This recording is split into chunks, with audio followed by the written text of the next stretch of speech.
देखिए 10 प्रोडक्ट्स में एक प्रोडक्ट अल्ट्रॉज ईवी है, तो ये मैं कंफर्म करना चाहूँगा ग्राहकों को, तो वो एक्सपेक्ट करें कि हम अल्ट्रॉज ईवी के साथ लाएंगे। Hey guys, welcome to motor Octane. कैसे आप लोग सब? आज दोस्तों टाटा मोटर्स ने आज अपनी कॉन्सेप्ट ईवी अवेन्या का अनवील किया है। तो यहां पे हम आपके लिए वॉक अराउंड तो लाने ही वाले, लेकिन ये वीडियो स्पेसिफिकली जो आप देख रहे हो, यहां पे हम उनके बिग बॉस शैलेश चंद्र जी से बात करने वाले हैं एंड समझेंगे not just about this EV, पर आपके जो सवाल है अबाउट दिस प्रोडक्ट और बहुत सारे टाटा मोटर्स के प्रोडक्ट्स, उनका जवाब उनसे लेते। चलो let's go. Hey guys, welcome to motor octane. आज हमारे साथ जुड़े हैं Shailesh ji from Tata Motors, the big man at Tata Motors, जिन्होंने काफ़ी नए प्रोडक्ट्स लॉन्च किए जिसकी हम बातें करते रहते हैं हमेशा। Shailesh ji, welcome to motor octane. My pleasure. हाँ रचित, क्या आप nervous हैं? बहुत नर्वस हूँ। आप क्या क्वेश्चन पूछने जा रहे हैं मुझे पता नहीं, तो काफ़ी नर्वस हूँ। तो मैं काफ़ी डायरेक्ट सवाल पूछूंगा आपसे। आई होप आप हमें जवाब दे पाए आज उनके। बिल्कुल। आपने कर्व दिखाया हमें इसी महीने, फैंटास्टिक लुकिंग कार। उसके बाद कल हमने अवन्या देखी, ब्यूटीफुल लुकिंग कार अगेन। पर एक गाड़ी ऑलरेडी 2 साल के अंदर आने वाली है, इसको 2 साल 3 साल लगने वाले हैं, तो ये अभी हम क्यों देख रहे हैं? देखिए हमारा ये पहली सोच थी कि 3 जनरेशन की प्रोडक्ट्स रहेंगी जैसे जैसे इलेक्ट्रिक व्हीकल की मार्केट इवॉल्व हो रही है।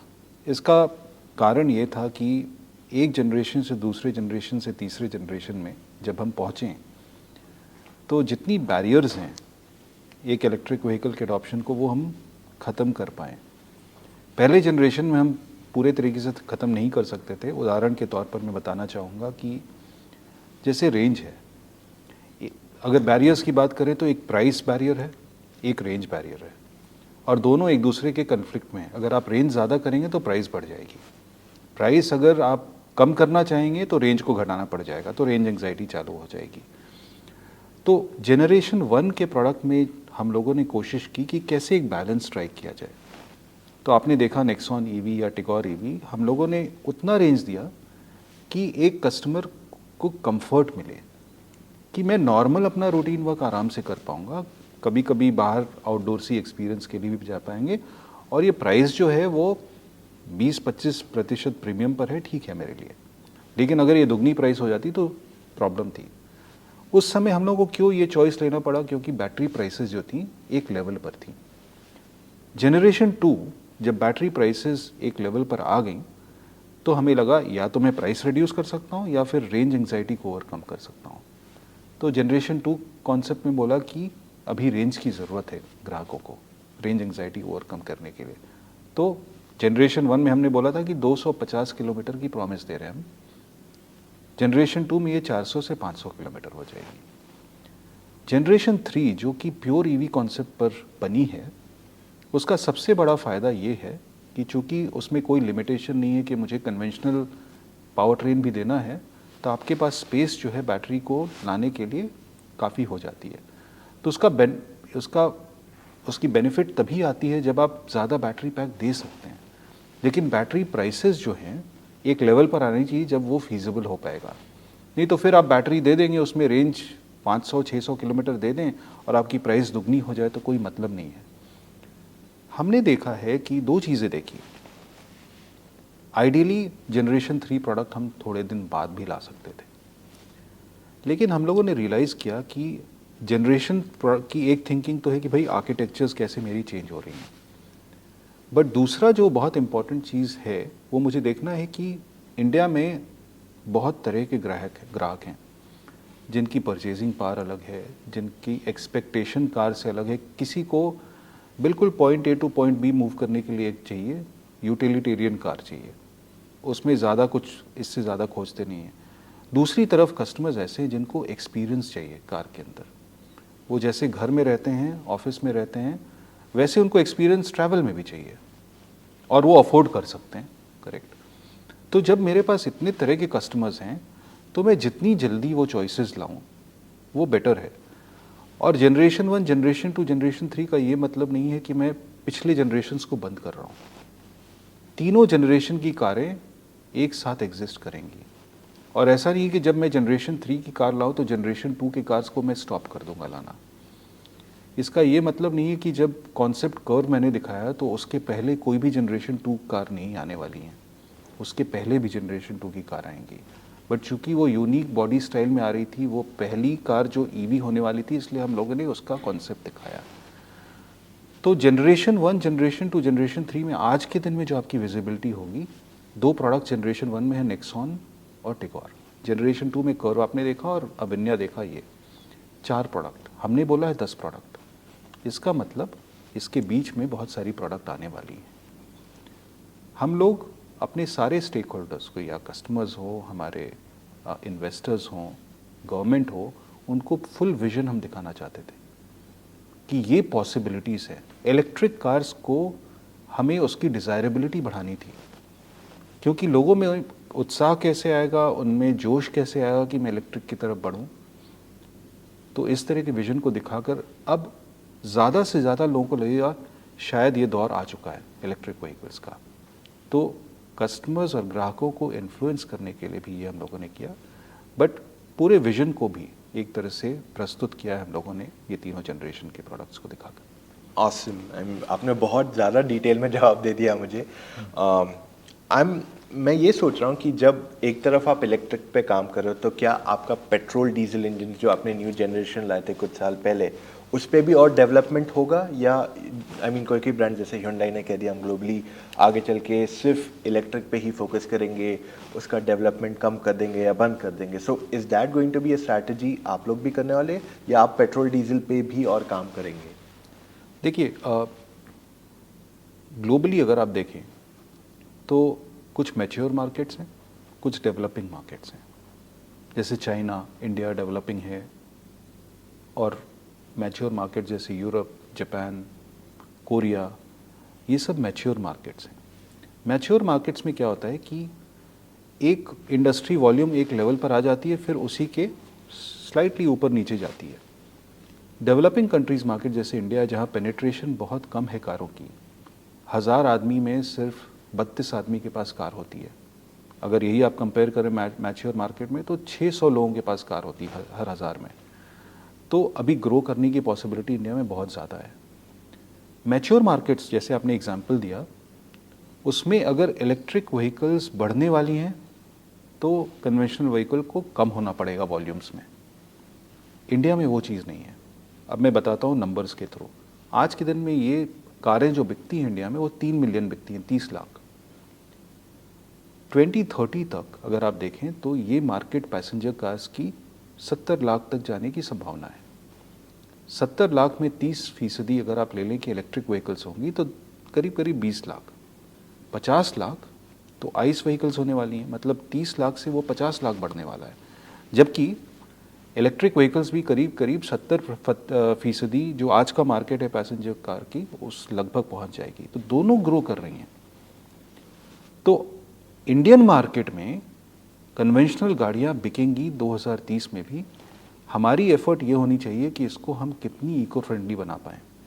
तो जैसे विकल्प हैं CNG जैसी पावर ट्रेन्स, इस पर कैसे हम ज़्यादा काम कर पाएँ। गवर्नमेंट को देखना होगा कि इसकी इंफ्रास्ट्रक्चर कैसे इम्प्रूव कर पाएँ। तो दोनों एक साथ रहेंगी। तो अगर मार्केट रहने वाली है तो हम डेवलपमेंटल वर्क करते रहेंगे कन्वेंशनल व्हीकल्स में, लेकिन उसका फोकस ये रहेगा कि हम इसको ज़्यादा से ज़्यादा इको फ्रेंडली बनाएं। और क्योंकि न्यू इंजन्स आप डेवलप कर रहे हो, रीज़न क्या है कि आपकी जो बड़ी SUVs है जैसे हैरियर हो गई, सफारी हो गई, उन्हें अभी तक पेट्रोल इंजन नहीं मिला है, वेरास कंपीटिंग ब्रांड्स जो हैं वो पेट्रोल डीजल दोनों ऑफर कर रहे हैं?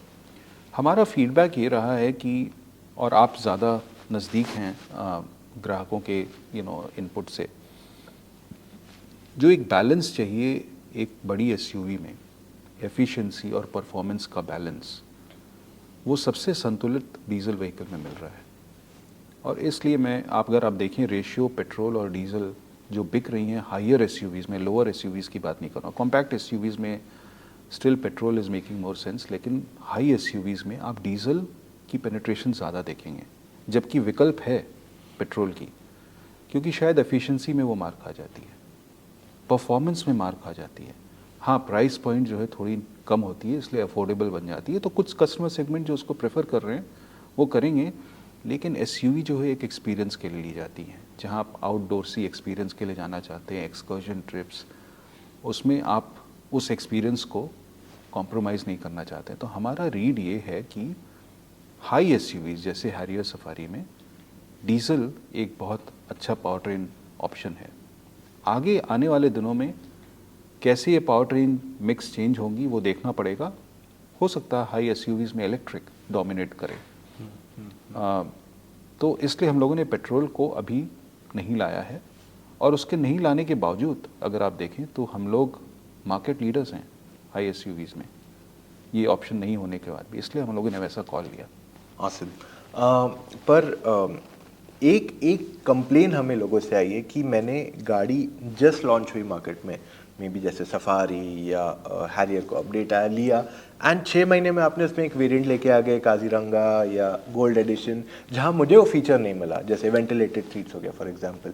तो एज अ बायर मैं क्या कर सकता हूं कि मैं उसे अपग्रेड लूँ, या कुछ डीलर फिटमेंट हो, कुछ ऐसा सोल्यूशन हो सकता है इसके लिए?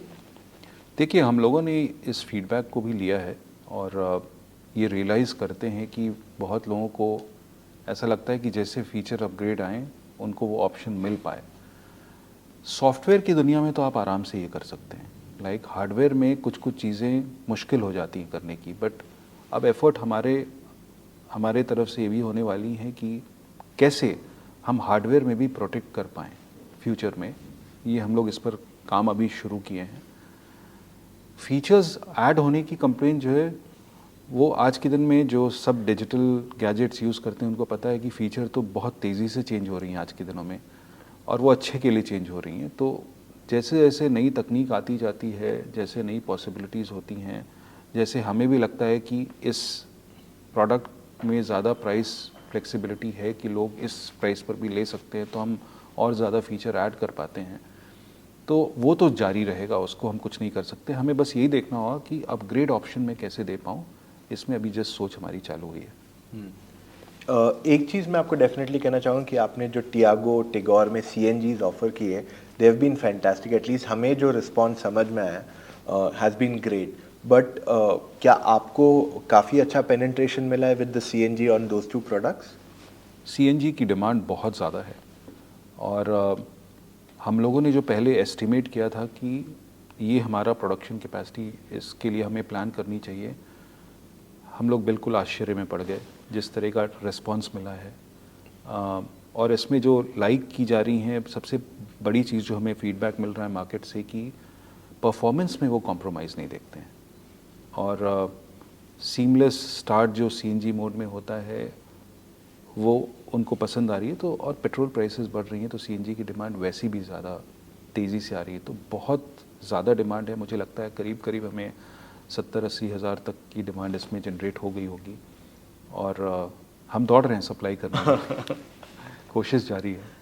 वाओ। सो आप आई मीन जो CNG सेगमेंट आपने टारगेट किया वो अंडर 8-9 लाख रुपीस है, बट क्या CNG हायर जो प्राइस पॉइंट है, क्योंकि आपने अभी दिखा दिया कि परफॉर्मेंस कहीं ना कहीं जो एक माइंड में डाउट था वो यहाँ नहीं है, इशू नहीं है CNG में। सो आपको क्या लगता है कि 10-12-15 लाख की जो कैटेगरीज हैं वहाँ पे भी CNG इजीली अडॉप्ट हो जाएगा?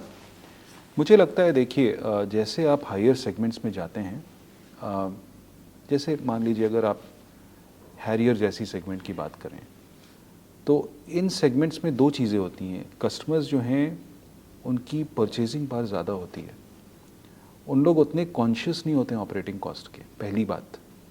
दूसरा कि अगर आप इस साइज़ की कार लेते हैं तो आप सिर्फ सिटी के अंदर नहीं, आप बहुत सारे एक्सकर्जन ट्रिप्स भी करना चाहते हैं, लॉन्ग ड्राइव्स करना चाहते हैं, जिसमें सीएनजी जो है वो आपको सहूलियत नहीं देती है, और आपको लगेज स्पेस ये सब भी चाहिए रहता है। तो इसलिए मुझे लगता है उन सेगमेंट्स में सीएनजी एक बहुत अच्छा विकल्प नहीं है, और मतलब बहुत ज़्यादा ट्रैक्शन नहीं मिलेगा। मैं विकल्प तो है ही, लेकिन उसमें ट्रैक्शन मिलने की संभावना कम है। इस चीज़ को हम लोग टेस्ट भी कर रहे हैं मार्केट में। पर जैसे जैसे लोअर सेगमेंट में आते हैं, जहाँ सेंसिटिविटी ज़्यादा है कि भाई मेरी मंथली बिल जो है वो ज़्यादा नहीं होनी चाहिए, मेरा बजट है एक, तो उसमें सेंसिटिविटी ज़्यादा दिखती है। जहाँ डीजल ऑप्शन ख़त्म हो चुकी हैं, जैसे टियागो टिगोर, इसमें फीजिबल ही नहीं है, डीजल ऑप्शन वायबल नहीं है, तो वहाँ पर विकल्प भी नहीं है। जो बहुत ऑपरेटिंग कॉस्ट सेंसिटिव लोग हैं, तो उसमें सीएनजी अच्छा काम कर रही है। मुझे लगता है कॉम्पैक्ट एसयूवीज तक सीएनजी के पेनिट्रेशन एक नेचुरल इवोल्यूशन दिखता है मुझे। उसके बियॉन्ड हम लोग भी स्टडी कर रहे हैं। तो मैक्सिमम समझो टिल नेक्सॉन कैटेगरी जो है वहाँ तक हम एक्सपेक्ट कर सकते हैं कि सीएनजी की डिमांड हो सकती है कंपैरेटिवली। हाँ, मुझे लगता है, बट मैं एक ही चीज़ बोलना चाहूँगा, इसका ये मतलब नहीं कि मैं नेक्सॉन में ला रहा हूँ लेकिन मुझे लगता है कि उसकी लिमिट जो है उसके बियॉन्ड जो बेनिफिट एक कस्टमर ग्राहक देखता है उसके ऊपर के सेगमेंट में वो कम होती जाएगी। कुछ कस्टमर्स तो रहेंगे ही हमेशा जो हर सेगमेंट में खोजेंगे, बट क्रिटिकल मास है कि नहीं वो हमें एक बिजनेस के तौर पर देखना पड़ता है। अमेजिंग। तो जो आपने बताया CNG is not very feasible in that higher category, तो क्या डीजल वहाँ पे फिजिबल रहेगा? अब जैसे BS6 का फेज 2 आने वाला है एक साल के अंदर, सो विड इट बी फिजिबल के लोग डीजल लें एटलीस्ट जो कॉम्पैक्ट एसयूवी कैटेगरी है, या जस्ट लिटिल अबाउट हैरियर नहीं बट समथिंग जैसे कर्व हो गया, so in those categories would it be very feasible कि डीजल ही कंटिन्यू करेगा या वहाँ पे CNG will sort of take over? देखिए, वहाँ पर हाई एसयूवीज में परफॉर्मेंस ड्रिवन है ज़्यादा, मैं ये बोलूँगा। एफिशिएंसी ड्रिवन कम है, फ्यूल एफिशिएंसी ड्रिवन कम है। सो लोग वहाँ परफॉर्मेंस खोज रहे हैं, तो शायद सीएनजी इसलिए मुझे लगता है कि वहाँ बहुत ज़्यादा फीजिबल नहीं है। पेट्रोल जो है, जो नई तकनीक है जैसे GDI with some more power enforcing interventions, वो हेल्प कर सकती हैं। तो इसलिए उस कॉस्ट पे, जो अगर डीजल काफ़ी कॉस्टली हो जाता है तो एक फ्लेक्सिबिलिटी मिलती है आपको पेट्रोल में कि उसमें और एडेड एलिमेंट्स डालकर वो जो कॉम्प्रोमाइज़ है पावर का वो आप दे पाएंगे, और फ्यूल एफिशिएंसी भी उन तकनीक से ज़्यादा बढ़ती भी है। तो इसलिए हो सकता है कि पेनिट्रेशन उस समय पेट्रोल का थोड़ा हो, बट मुझे ज़्यादा लगता है कि इलेक्ट्रिक व्हीकल्स में भी बहुत अपॉर्चुनिटी है वहाँ पर। अगर आप देखें तो इलेक्ट्रिक व्हीकल्स में GST जो है वो 5% है, जबकि उस कैटेगरी ऑफ व्हीकल्स में GST 50% तक चली जाती है। तो आपके पास वो कॉस्ट बेनिफिट है जिसमें कि आप बैटरी के कॉस्ट को डाल सकते हैं और प्राइस जो है उसके आसपास रख सकते हैं, और उसके बाद इलेक्ट्रिक व्हीकल्स की जो बेनिफिट है वो आपको मिलेंगी। तो इस सेगमेंट में मुझे लगता है फ्यूचर में ये भी एक बहुत बड़ा विकल्प आने वाला है। आप इलेक्ट्रिक बोल रहे थे, नेक्सॉन आ गई, टिगोर आ गई, अल्ट्रॉस काफ़ी बार दिखाई गई है, टिगोर ईवी कभी बात नहीं हुई थी, I mean, but everyone is expecting कि अल्ट्रॉस आ जाएगी, बट टिगोर केम इन। कुछ स्पेसिफिक रीज़न है कि अल्ट्रॉस को आपने पीछे you held it back and आपने टिगोर ऑफर की है? करेक्ट। सो देखिए, 10 प्रोडक्ट्स में एक प्रोडक्ट अल्ट्रॉस ईवी है, तो ये मैं कंफर्म करना चाहूँगा ग्राहकों को, तो वो एक्सपेक्ट करें कि हम अल्ट्रॉस ईवी के साथ लाएंगे। 2018 में शायद हम लोगों ने इसको पहली बार दिखाया था, 2018-2019 जेनेवा मोटर शो में हाँ, था। 2019 में दिखाया जी, था हम लोगों जी, ने। जी।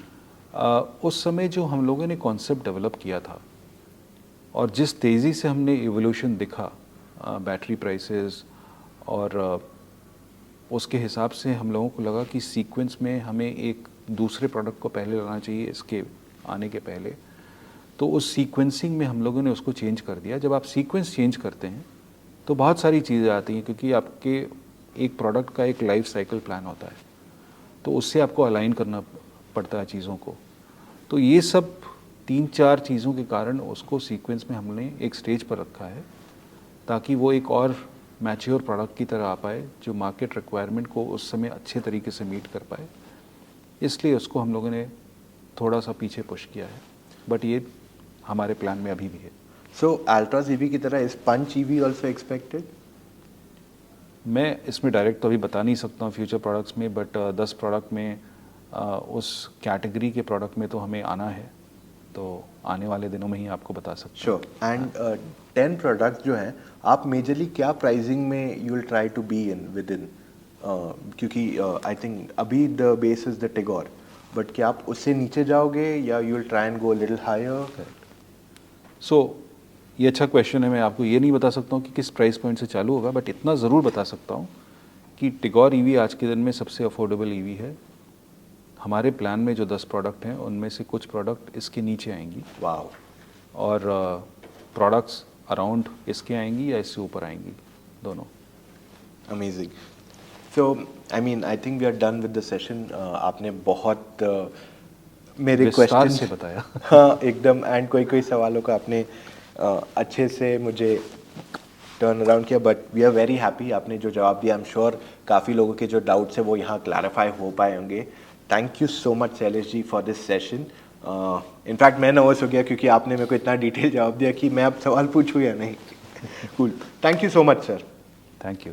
तो गाइस ये था हमारा आज का वीडियो विद शैलेश जी. अगर आपको पसंद आया, give it a big thumbs up. मैं कहने वाला इतनी हमने एफर्ट डाली आपके लिए, एक लाइक तो बनता है. एंड यस, अगर आप अभी भी कंफ्यूज है आपको कौन सी गाड़ी लेनी चाहिए, आप डायरेक्टली फोन कॉल पे मुझसे या मेरी टीम ऑफ एक्सपर्ट से बात करके अपने सारे डाउट क्लैरिफाई कर सकते हैं. आपको सिर्फ motoroctane.com/car-consultancy पे जाना है. वहां कुछ डिटेल्स भरने हैं एंड कॉल टाइम बुक करना है. It's as simple as that. और इतना वीडियो देखा है, सब्सक्राइब करना मत भूलिए क्योंकि आपको बहुत जल्द मिलने वाला है इस गाड़ी का वॉक थ्रू, जहां पे मैं बहुत सारी इंफॉर्मेशन आप तक पहुंचाने वाला हूं. ऐसी इंफॉर्मेशन जो शायद ही किसी ने आप तक ये पहुंचाई हो.